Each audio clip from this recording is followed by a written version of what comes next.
Good evening guys. Ito po, gumawa ako ng avocado. Anong guacamole po. Guacamole. Sarap niyan po. Sarap. At hindi ko pa nalagyan siya ng lemon o lime. Okay, so squeezean natin siya. Pigaan natin siya ng lemon. Ayan.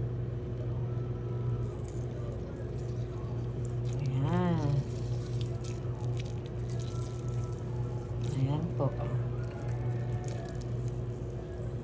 Ayan. Malinis ang kamay ko po, ha? Ayan. Dalawang kabuo. Oy. Nilagyan ko siya ng kamatis, sibuyas. Dapat ang sibuyas nilalagay hindi yellow po, yung white. Either yung white or red. Kamatis, then yung spring onion at saka yung cilantro. Yan. Yan. Tapos apat na kabuo na yung purple na avocado. So ito. So yan. Masarap. So, ayan na po.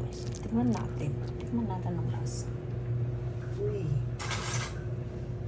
Yan. Uy, karami ha. Wow. Sarap guys.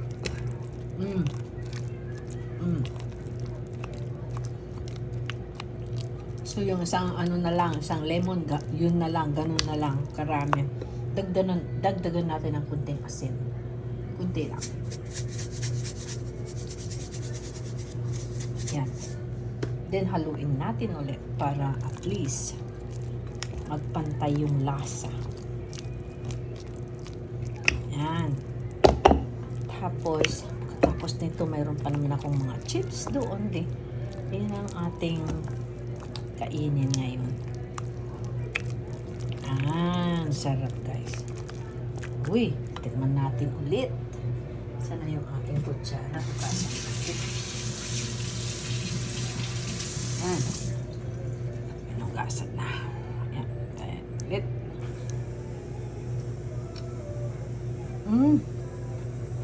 Wow. Ang lasang.